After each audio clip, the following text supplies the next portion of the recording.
All right. Good morning, everyone, and good afternoon, and good evening, and good almost tomorrow to some of you. Thank you for joining the Cosmic Compass conversation. So, as always, we're going to start with some breathing and centering, and then we're going to pull some cards for the week. And this is a big week. I will speak briefly before we bring on our special guest about what's coming. So, it's kind of a lot, but I will speak briefly about it. All right, so let's just start by bring yourself into the room or wherever you are outside. Some of you may be, if you're listening later, which many of you will be, you might be outside listening. So just bringing your awareness in. You can close your eyes or you can keep them open, but just again, bringing awareness in to your body, noticing your jaw, maybe relaxing a little bit, your shoulders, maybe moving them around and then letting them drop. Bringing your awareness to your heart, your solar plexus, your lower dantian or your womb space, your root, your legs, your knees, calves and shins, ankles and feet. And just take a moment here to really honor the earth upon which you are right now, where you are geographically, and all those who have come before, whether they're two-legged, four-legged, or winged, or crawly, as I like to call them. So bringing your energy here, feeling the support of the earth. And if it's comfortable for you, just breathing in deeply, expanding your belly. Exhaling when you're ready.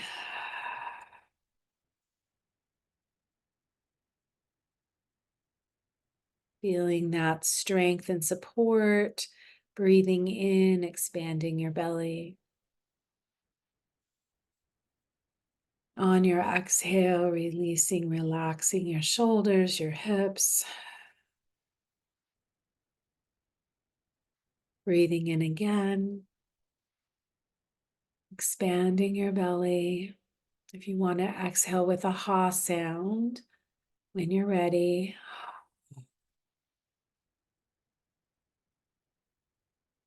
And then one more time all together, breathing in and exhaling. Beautiful. And just really creating this circle this morning. I have a feeling we could all probably stay breathing like that for a while. So again, do what's comfortable for you, but I'm excited. I'm excited to get going this morning. I'm going to go ahead and pull the cards first, and then I'll speak a little bit about the upcoming eclipse next Monday and the full moon. So for the week, I'm just asking for guidance and the best support in the highest and best way. I'm going to go ahead and use Chris Ann's cards again today. All right, this we have the Seven of Swords. And we have here an interesting full moon. We have, again, the most important thing is for you to sense into what do you feel, sense, see into this card. One of the reasons why I use this cards is because I feel like she's done an incredibly powerful job of illustrating. Some of you that know the tarot, you know the Seven of Swords. Lots of interesting connections with that. Swords are mental. They are often about protection of some kind, internal or external. Perspective. So again, perspective is interesting in this card in particular. So as always, I will send the email after with Chris Ann's thoughts.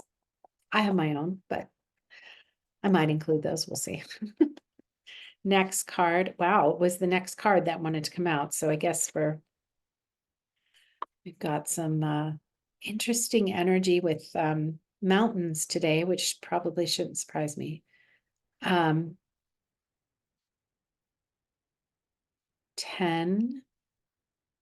of Wands. Again, another very powerful card. And they're very different, but actually see some similarities for myself. So again, what do you notice? What do you see? What do you feel? We have gotten this one before. We've gotten the Seven of Swords before too. With so many cards in a deck, you'd think we'd get a little more variety, but apparently the messages want to be what they want to be. So, well, and we get this one a lot too. So happily so.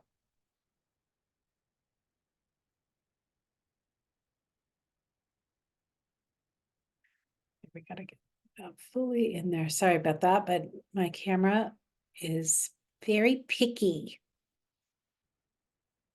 All right, Ace of Cups.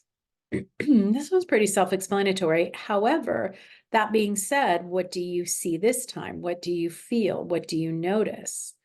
What is really speaking to you?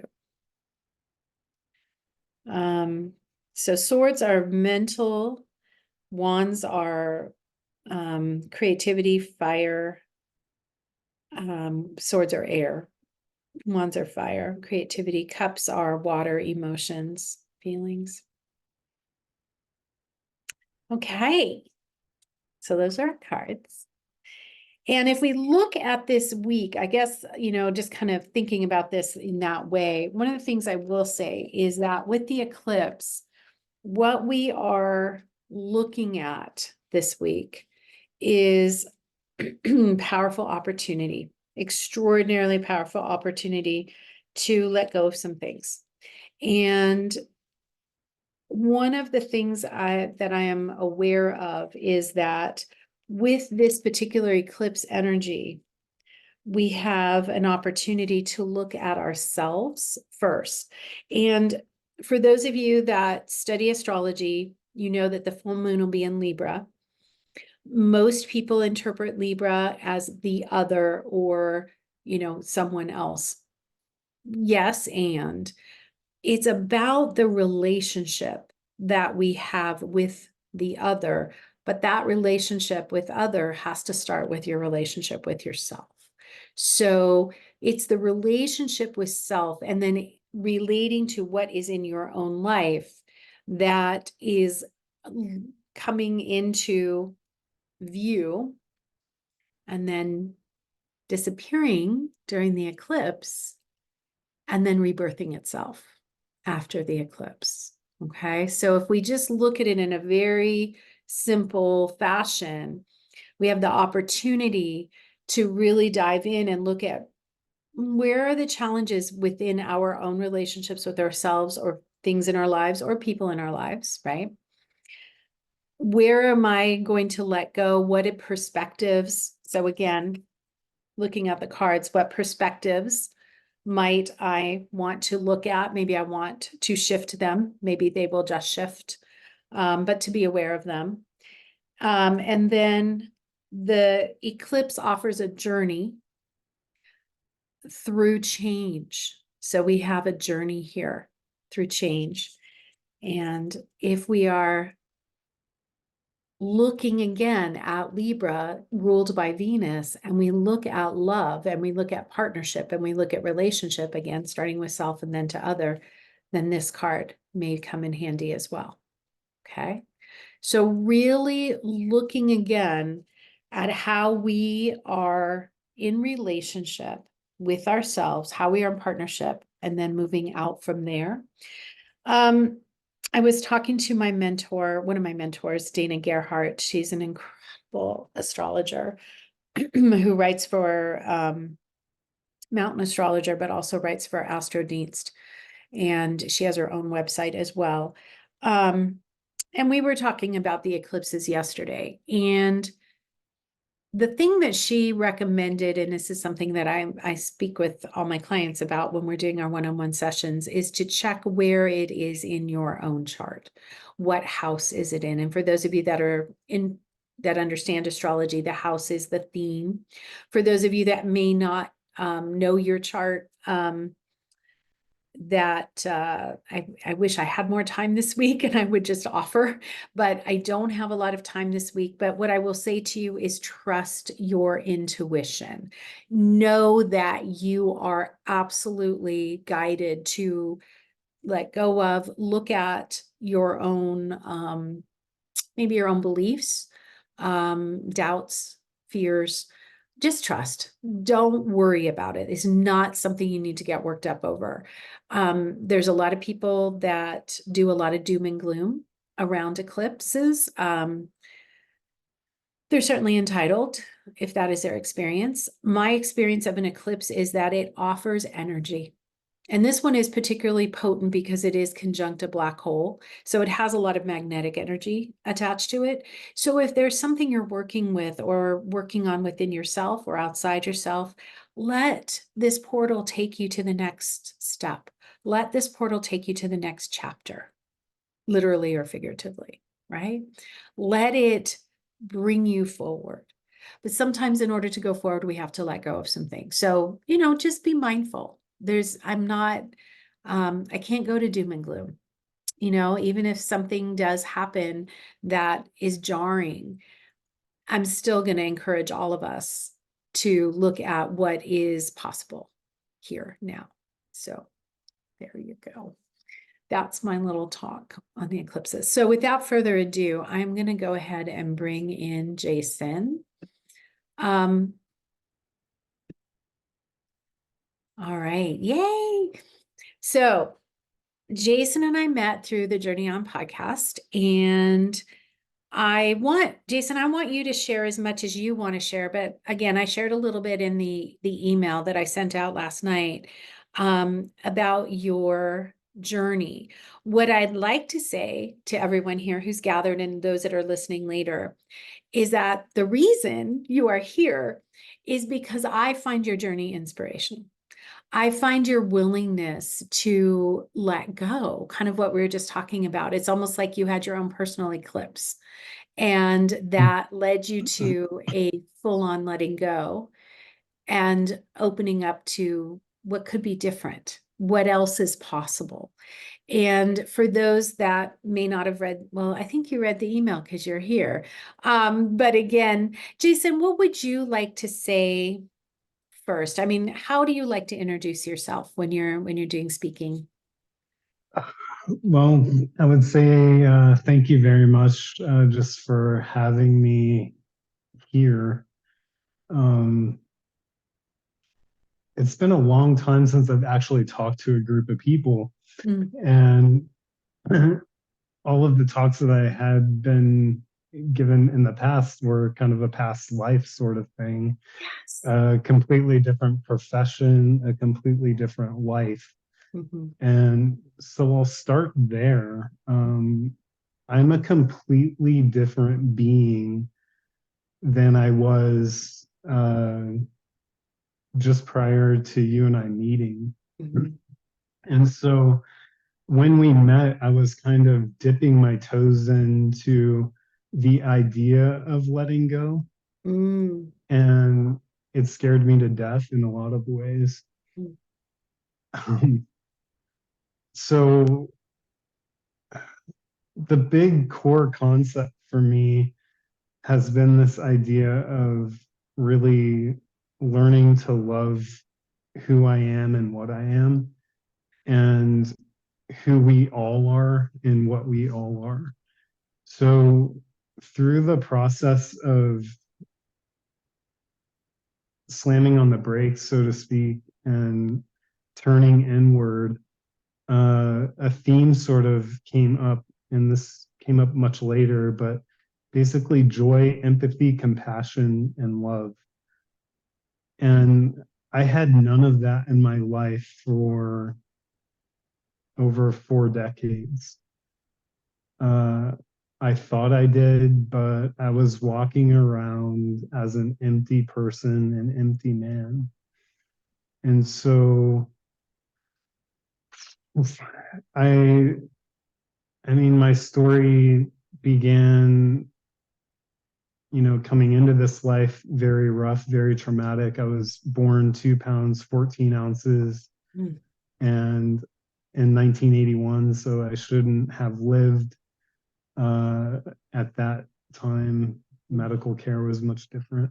Yes. And then I had a pretty rough childhood for a number of reasons.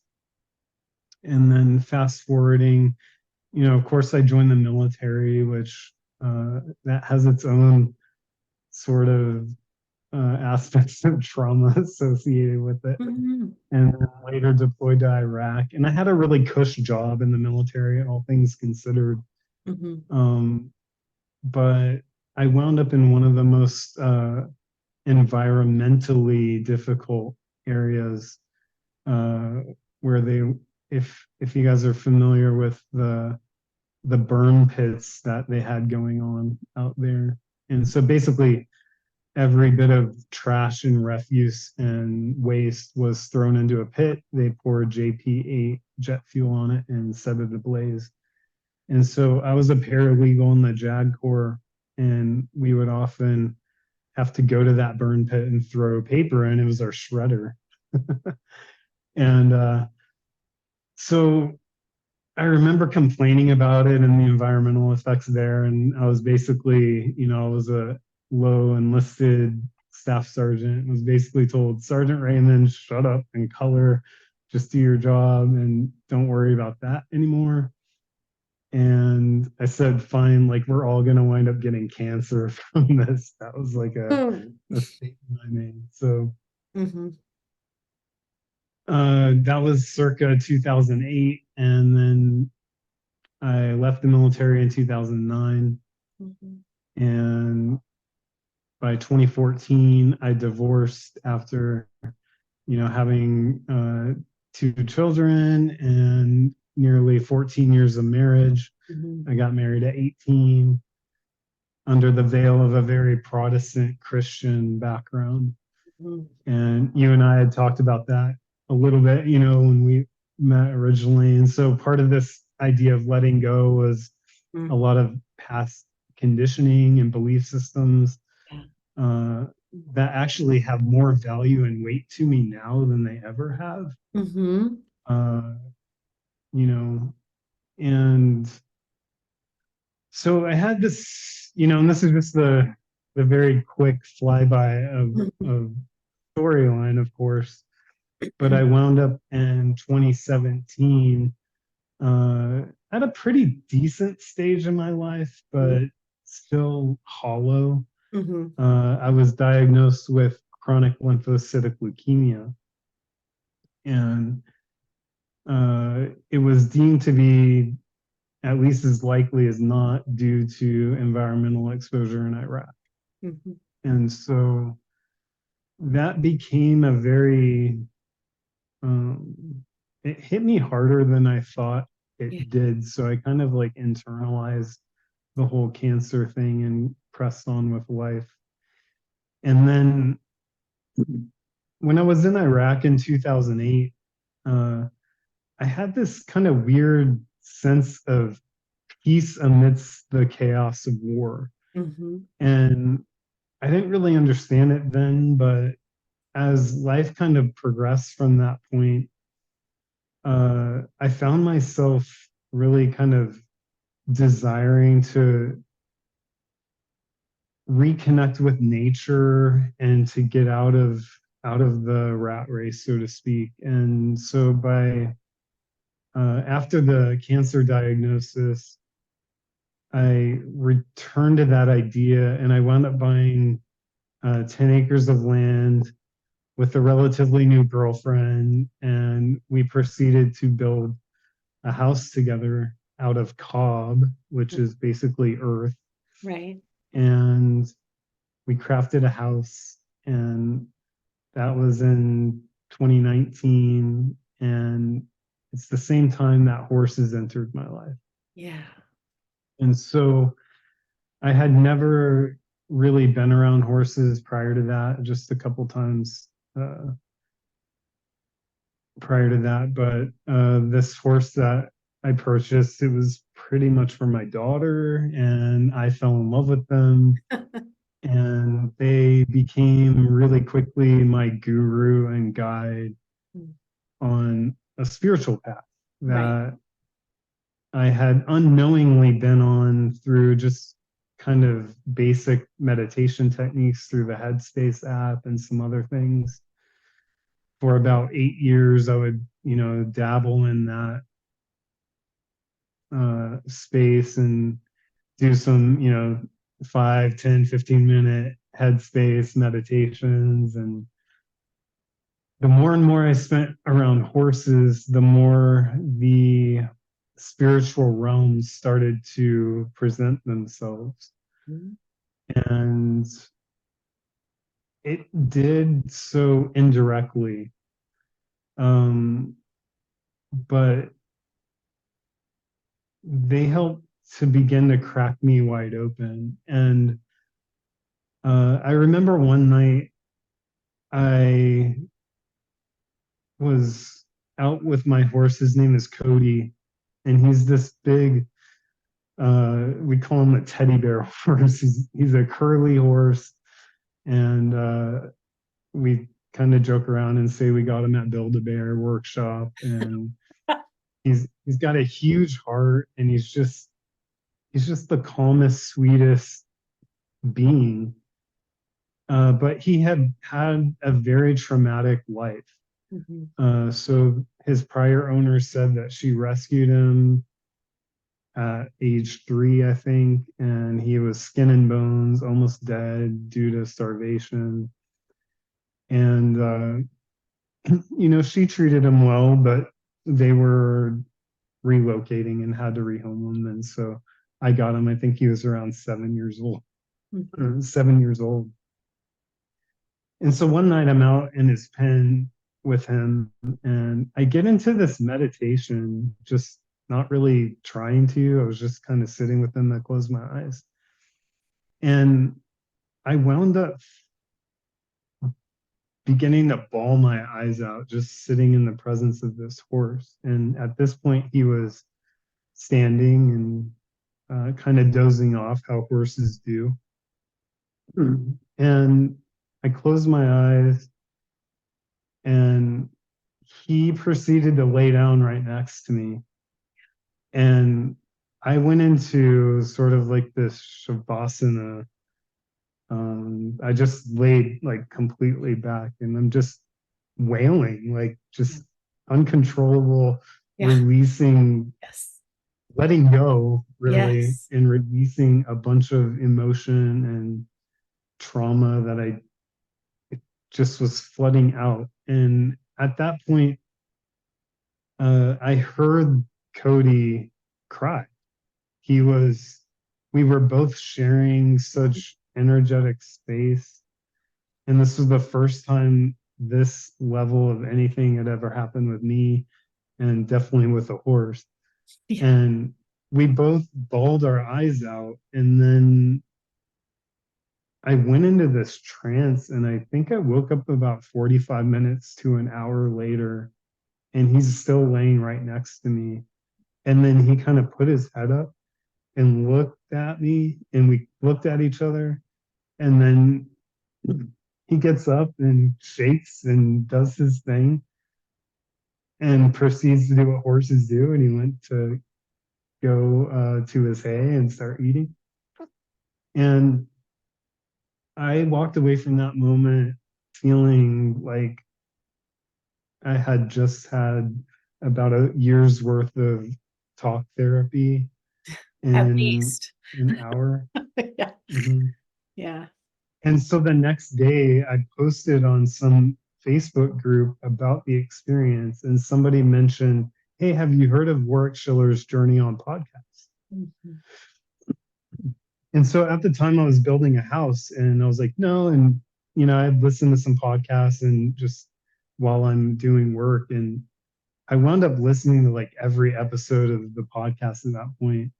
uh, like one right after the other, like all day long while I'm working. And at some point, your interview came up, and there was just this wave of like, you need to make an appointment with her. It was just, and I'm like, I wasn't into anything astrology. And like I told you when we first met, that was like antichrist. Right? That's how I learned. Hmm. It Hmm. was sacrilegious. It was, pagan or whatever. Hmm. But I was really intrigued and had no clue what it was about. Of course, I heard Warwick's story that he had, and by that time, I was really knee deep in his whole story and all of his guests, Yeah. and so it just was part of the journey for me. And you helped me see so much of what I think I was already there and intuitively I had known, but it was just buried really deep. Yes. And you said some key things that have resonated with me and stuck with me since then. The first was that you told me I was going to get zapped this year, and that was in 2023. And there couldn't be any other, like that word I've only heard a handful of times in my life and never directed I toward use it you. carefully. I use it carefully. Not everybody gets zapped in the same way. So I'm, And so I got zapped beyond belief. So, and as far as the timeline, I don't think that matters so much. But right. at some point, I stumbled up, like the guru, the yogi, Sadhguru, hit my YouTube feed, and I wind up diving deep into his teachings and wound up going through his course called Inner Engineering. And then I take a trip out to San Diego, California for what he calls Inner Engineering Completion. It's a initiation into a Kriya yoga practice. And during that initiation, I believe I had what's called a soul walk-in experience, um, where I became a completely different being. Uh, and I don't really care if that's really what happened or not. The point is that I walked into that one person and I walked out of it on a completely different path. Yes. And that was just a little over a year ago. Right. And you and I had met after that, and just the series of events. Well, during just after that initiation, that retreat, a guy ran up to me as we were all dispersing to leave and go home. And he looks at me and he says, Jason, if you could make it happen, you need to go to India. And as he said that, it was like this wall of energy hit me. It was like, okay, you have my attention. And he explained why. And, um, the details of all that are forthcoming in the book that I'm writing. But suffice it to say that I decided to go. And this was back in October.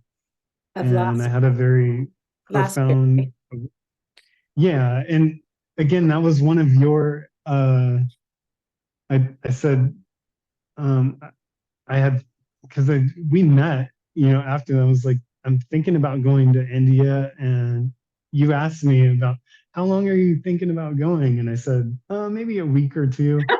And Sorry. you looked at me and you said, you should probably, I would really go for a month or more if you could make it. And so I took that to heart and I wound up going for, shoot, it was 5 weeks or so, maybe 6. Mhm. And by leaning into that and in going with that intuitive hit that you helped me see and feel, it has forever changed my life. Mhm. The trajectory of my life because of that uh, will never be the same. In fact, I'm in India right now again. So Yes, you that, are. yes, and so that just says a little bit about uh, how that has changed. So the house that I built is actually, being sold. I broke up with my girlfriend who built the house with me. Um, a near 7-year relationship in August, just before leaving for India the first time this past October, and just cracked wide open. And um, I mean, I wrote about 80 poems in 6 months. I'd Yes. never written a poem after high school. And they're beautiful. Uh, I will say you post a few Thank on you. Facebook and you've sent me a couple and they're just that's a gift. So this was also attributed in part to Warwick Schiller's podcast because it's when I listened to Shalane Harkin, uh, and literally, I don't know what it was. I had to stop I was driving when I was listening to it, and I pulled over on the side of the road, and the best I could say is a portal opened up. and Yeah. and Like you had your own it eclipse. wasn't yeah, it wasn't long after that. I was at home with one of our wild Mustangs named Grace, and she channeled the first, or I channeled the first poem through her, Yes. uh, and it's called Gray Wild. And from that point on, I wrote a poem every single day, and I didn't set out to write a poem or sit there and contemplate words. Each one was about a minute to maybe 3 minute, Mhm. uh, almost automatic writing Yeah. that just kind of came out, no editing, no punctuation, just. And so I created a journal of them. So I just marked the time and date and location, and I started seeing that some of them were actually foretelling. You know, I don't like to, like you, I don't like to say foretelling the future, but they Mhm. were sharing the energy of the trajectory of what might Yes, happen. you pay And attention. so, That's exactly right. yes, and so very much, foretold me kind of going to India. It didn't say it like that, but that I would be sitting under a tree and I would get next steps, and that Mhm. actually happened in India. And so another thing you had mentioned while we were chatting, you said something like you felt like I was going to, or I had the ability or potential to teach or to guide or help guide people or something like that. And you said maybe through writing or video or some sort of creative means. Mhm. And I had wanted to write a book for a long time, and I had 2 sentences written, and it was basically on the homesteading experience, and it wasn't going anywhere, and I had no passion for it. So not long after we met, I started writing a memoir and kind of recounting uh, just my life in some ways and the leukemia diagnosis um, and I think it was about 2 to 3 weeks before I headed off to India. I was driving one day and a title came to mind, and it is called From Horseback to the Himalayas. And so I went up in through the Himalayas and had a very Himalayan experience. Which we can read about in your forthcoming book. Yes. Yeah. And so the whole idea of just letting go for me was really learning that I had been walking around as a shell of a person for a very long time. Yeah. And I had an epiphany that one night I looked up at the sky and I just said, "Cancer, just take me." And it was a passive suicidal cry out to the cosmos, to God, to whoever was listening. Mhm. And it did take me, but it took me down the path deeper with the horses. It took me to a spiritual awakening I never thought I would experience.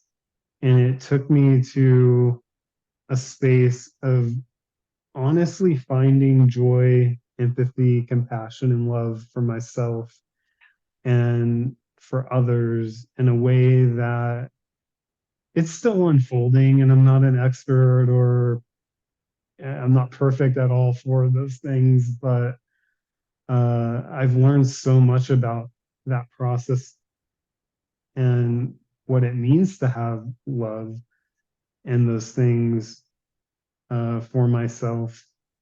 And life has just unfolded in very mysterious, Yes. but yet very magical ways. And the amount of gratitude and joy that I have on a day-to-day basis is nothing short of amazing. And it's reshaped me in ways that I could go on and on about. I'm So so grateful that you can go on and on about, and I'm really happy you're writing a book. I mean, there's more books to come.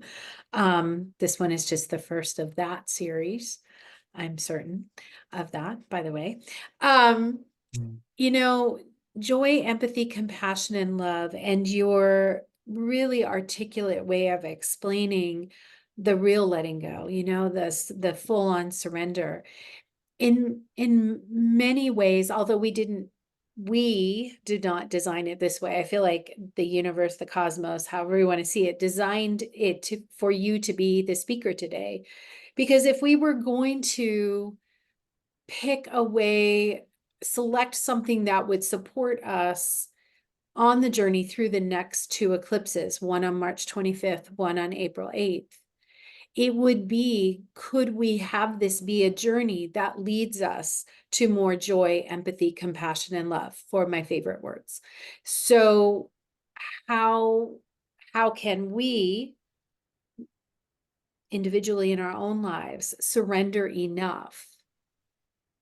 Because that's the big thing. Control is, at least for me, I can't speak for everyone, but control is a big deal, especially if we have PTSD in any form, if we've had trauma, the need for control becomes greater because there's been so much chaos, and there's been some in many of our lives, you know, capital T trauma.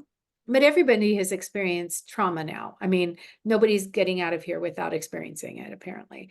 As much as we'd like to protect, all the children, there's just more and more that seems to be pouring itself into the mix. And I think having an opportunity to listen to your story, to feel the shift in you. It's real, it's authentic, it's grounded. And I think that's maybe someplace I would like to go with the question is, how do you stay grounded? Especially, okay, so with your horses, you're not with your horses right now. What is mm, helping you ground during the times where you're in India? so grounding I take very literally and also very spiritually. So Yes. um the most direct way to answer that is I literally ground and I feel my bare feet and my hands and as much of my body that I can get literally on the earth. Yeah. And when I'm traveling and recently I was in New York City in Manhattan, and there's not very many places to do that there, albeit there are some. Mhm. And but when that's not available, or uh, the other the other way I keep grounded for me has been yoga. Mhm. And yoga to me I had no knowledge of yoga other than Beachbody videos that I used to work out with. And I thought it was just about body movements Yeah. and maybe some breathing. Mhm. I have learned that yoga means union with, just all that is out there. And so it's one portal of many to get us Yes. back to source. Yes. So for me, it's just really resonated. And um, so I do have a practice that I do on a daily basis.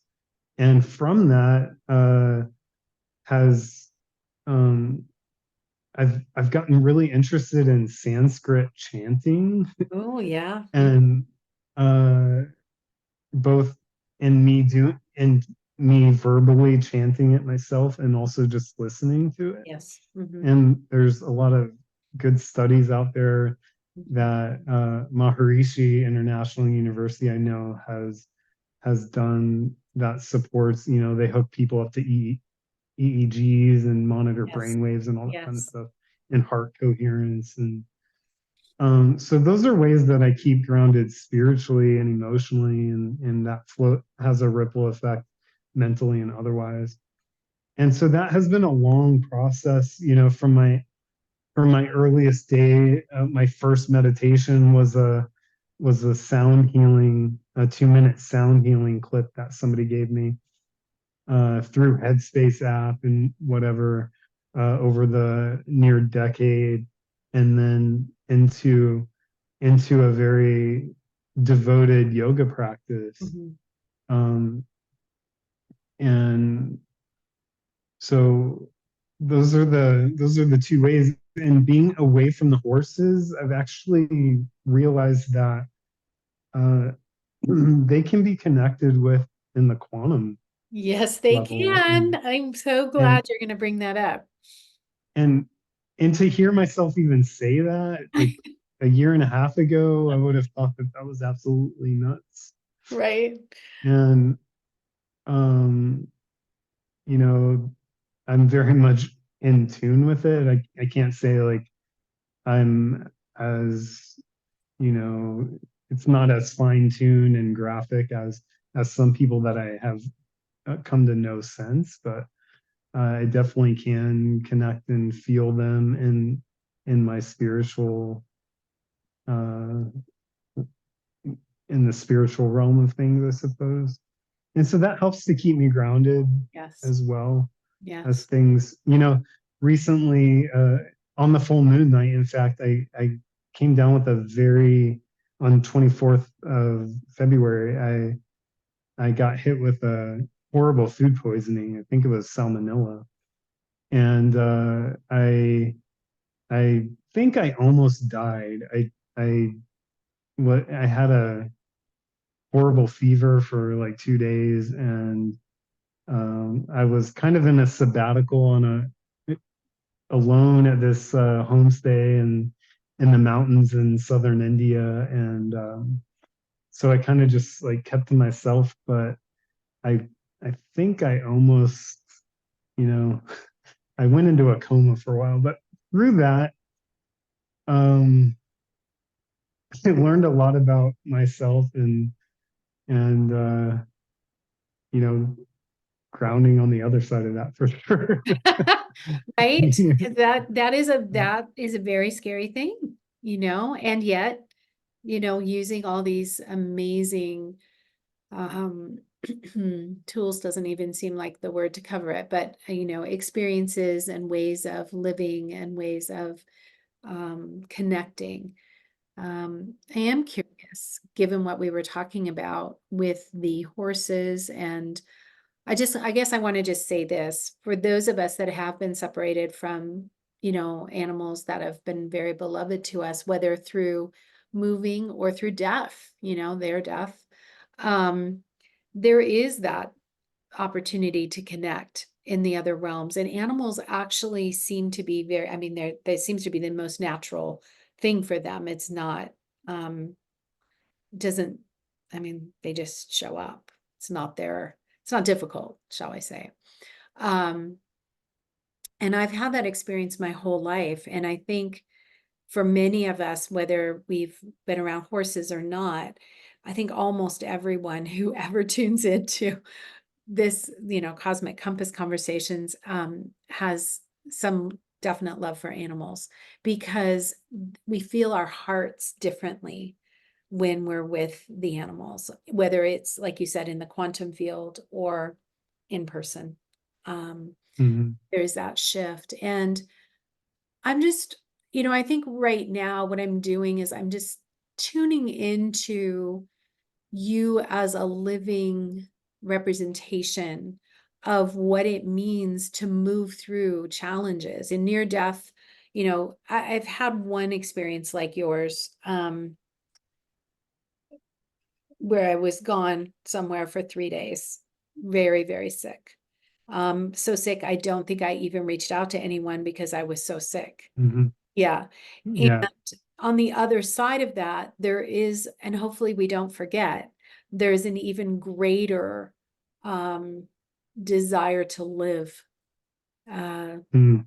with that Yeah. joy. I mean, it's happened to me once very quickly when I almost choked to death, and then the longer periods where, I was very, very ill. And I don't talk about that much, but I'm really glad you brought it up because we don't need to go through that. Say this. You all don't need to go through that, but usually people have gone through something that gets them close to that.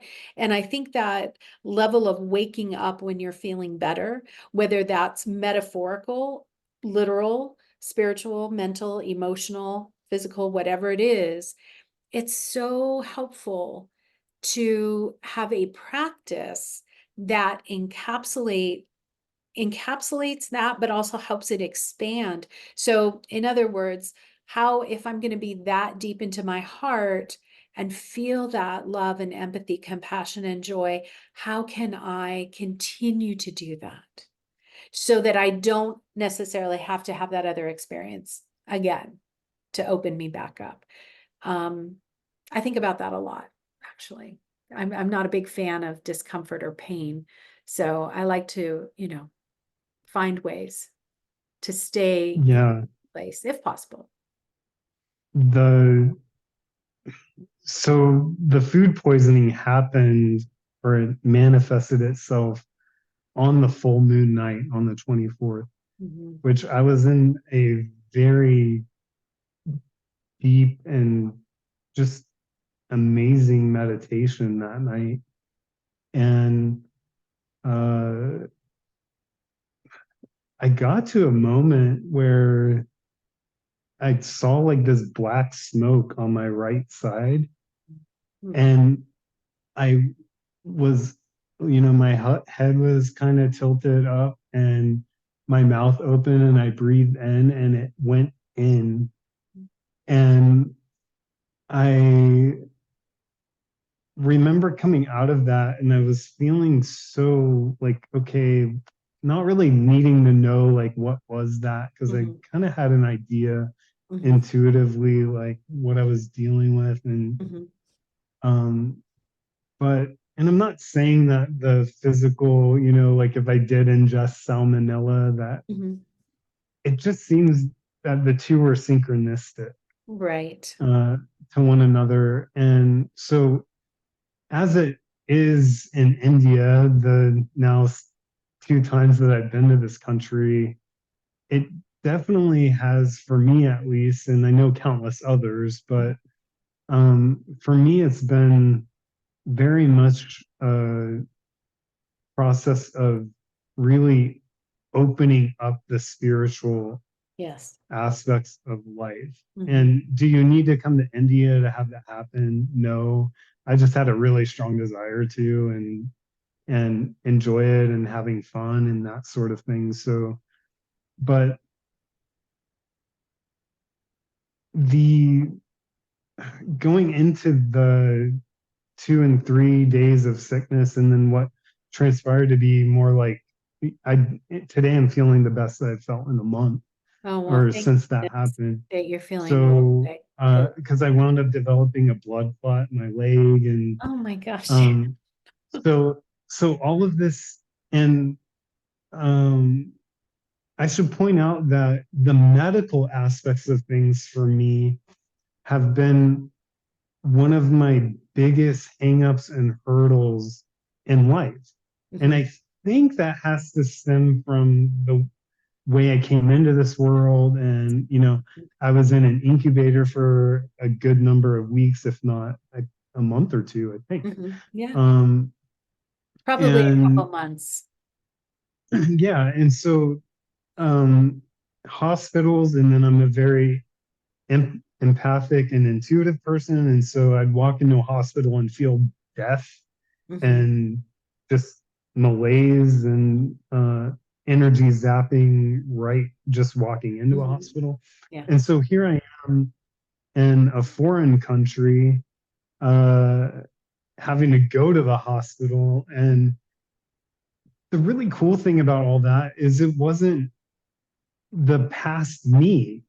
And so this was a very liberating experience, and actually confirming my journey and everything that has transpired, over the past decade, but most certainly over the past year, Yes.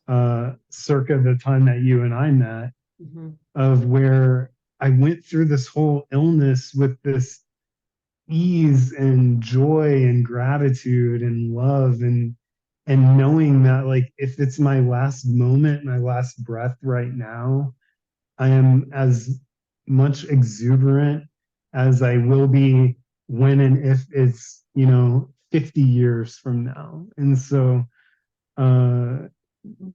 that has been a huge grounding opportunity for me, just as of late. And so, and then I don't know how many listeners are familiar with the deity. It's a Hindu deity named Ganesha, Yeah. and it's the elephant form, and all about clearing obstacles and strength. And so this form has been presenting itself to me for months, all over the place, all over the country that I've been traveling, in the U.S. and just in random spots. And so just today, as I'm feeling better, I go to the grocery store and I walk in, and there's a painting for sale that's of Ganesha, Nice. which isn't totally abnormal to see that in India, but it was the first, I First was thing you drawn to saw. it. Yeah, exactly. Right. And then, so I just get to a new Airbnb that I'm staying in right now. And Mhm. just over there is like this uh, altar of four, count it four, Ganesha um, statues and Perfect. such. And there's not another deity represented like there normally is that I've seen in other Indian houses. So it's just Ganesha, and and it was just such a confirmation of your path is continuing to be cleared, Mhm. and look, you've come through all of this, and and that is my message. And whether I'm writing it in a book or I'm trying to share it, is just, I think we get so caught up in just all the day to day of being so disassociated and shut down humans, Mhm. where we don't give ourselves enough credit for the things that we do get through, on a regular basis. And my story is not like super duper or exciting or superhuman or anything like that. It's just, I mean, plenty of people have, everybody has a story. Everybody Everybody has has a story. It's true. adversities and traumas and things that they've worked through. And all I'm trying to do is to share my own in a way that gives inspiration and maybe a reflection back uh, for others to see that they have their own as well. Yeah. And You're doing a great yeah, job right now. It's beautiful. You know, a lot of times we'll go to 11 past the hour. I'm aware that it is most likely really late there, like 11:30 at night almost. Is that about right? uh, Yeah. yeah, no Okay. So I worries. want to be mindful, but we'll go for maybe Mhm. another, 5 to 10 minutes max. Sure, Because yeah. I could talk to you all day. So, it's like at some point we have to close the conversation. Um, Mhm. there is something I do want to ask you. A lot of times when I ask guests to come on the Cosmic Compass, I'm just very aware that what I'm seeing in you is a reflection of what is kind of the bigger picture, and you're living the astrology as I would see it, or as I see things in the cosmos. You're also a very articulate spokesperson for remembering ourselves. So, in other words, everything is here to help us remember. Everything Mhm. we need is within us in some form, or we can find someone who can unlock that particular gate or portal or open something up. That's my own personal cosmology, is that we're all here helping each other in some form to remember the essence of who we are, which, as you know, I believe is love. And so again, I think that you would probably agree with that. And I needed to tell you before I forget, this is off track, but I need to say this out loud. You were the inspiration for the title of my talk at the summit in November. Oh, wow. Um, the story about, remember you had shared with me the story before about being out with the horse under the night sky was the title of my talk. So that's what I heard, Mhm. was under the night sky. And so, and that's Mhm. not again, I think that's where we're going to see the stars, even though the stars are there all the time. And this kind of speaks to this journey that we're talking about. The stars are always there.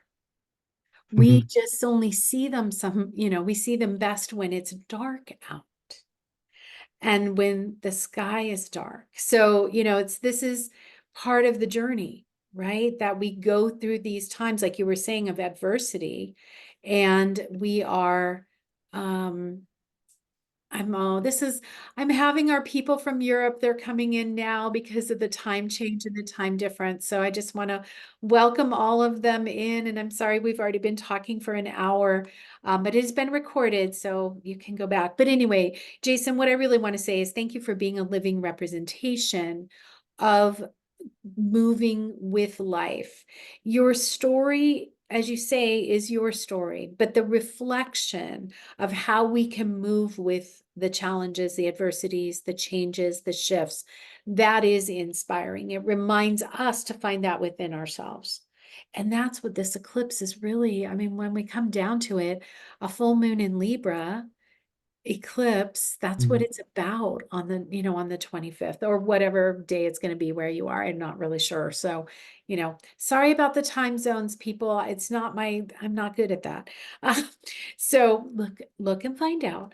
And then what I guess the next thing I want to ask you is, how can we support you, or how can we join you on your journey? Is there a way to do that? Yeah, so this is really brand new for me.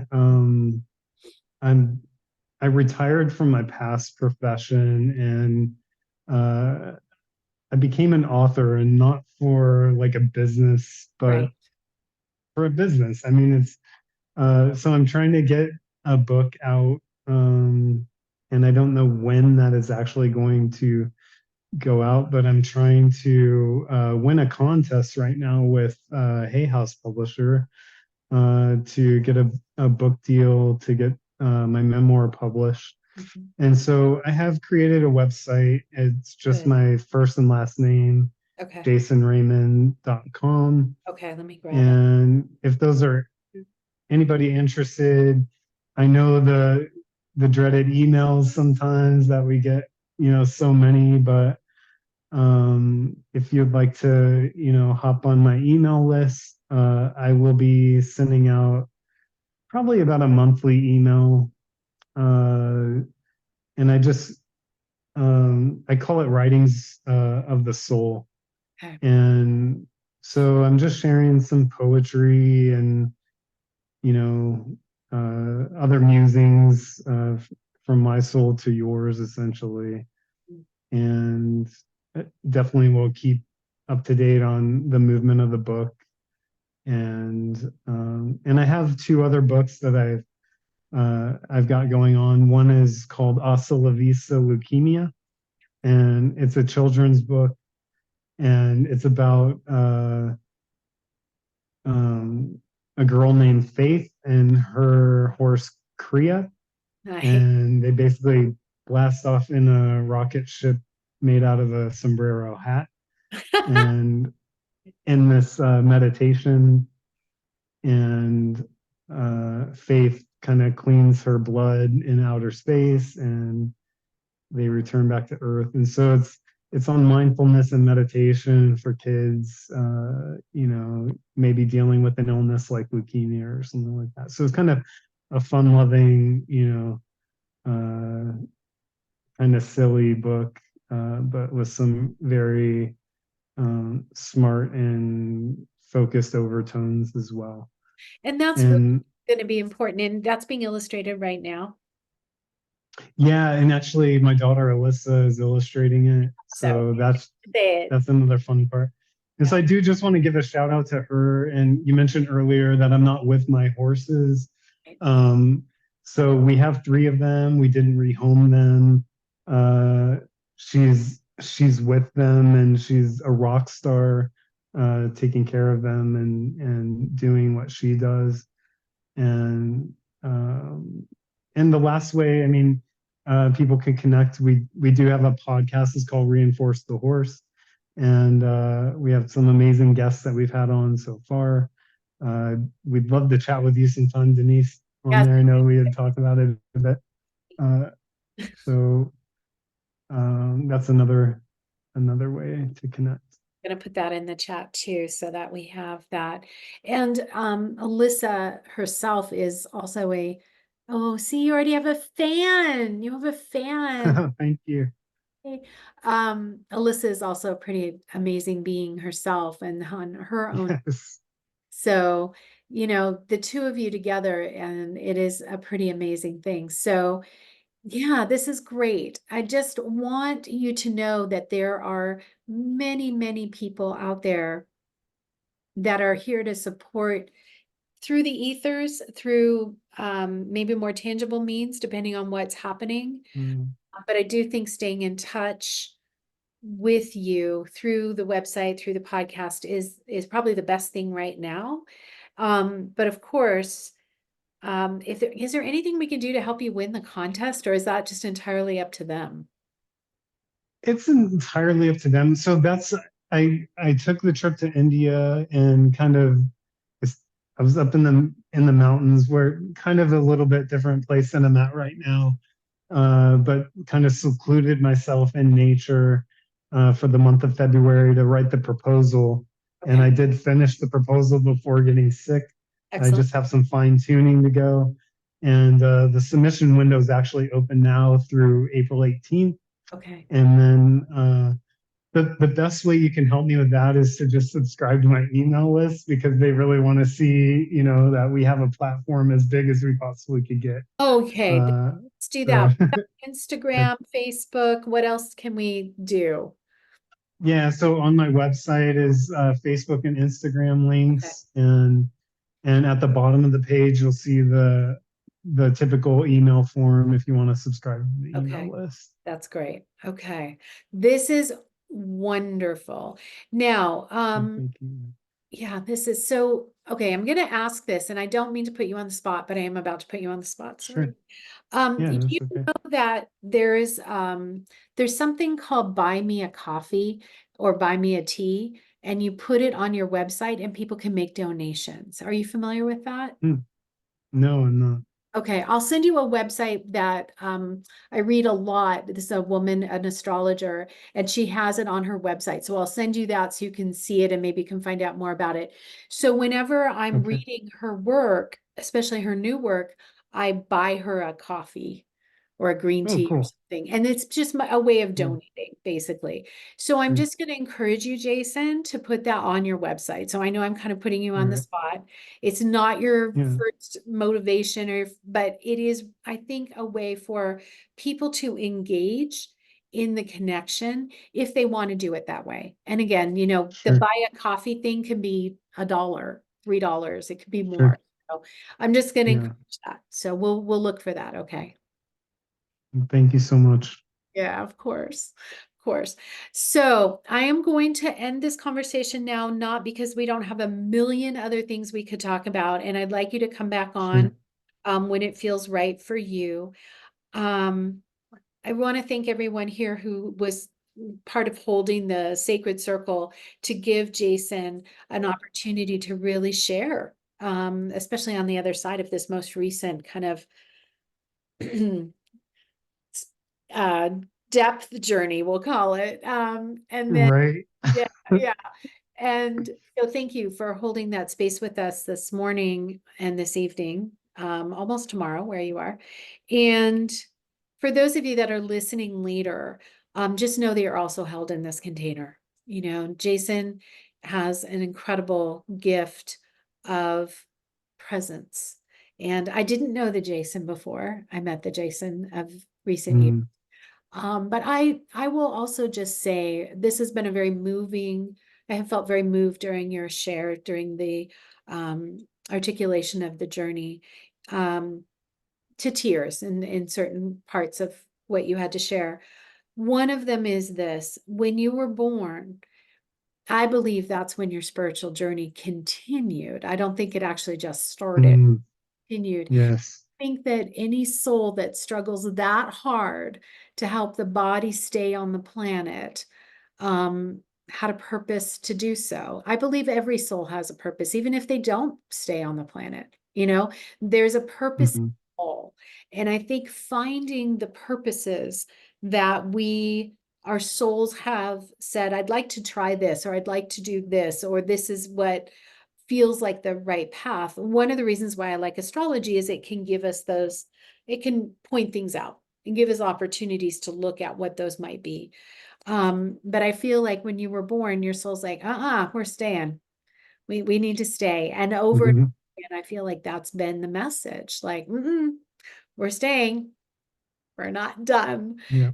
So whether, and again, this is a very sensitive and tender subject for me right now, just given how many people and animals have been passing through to the next realm.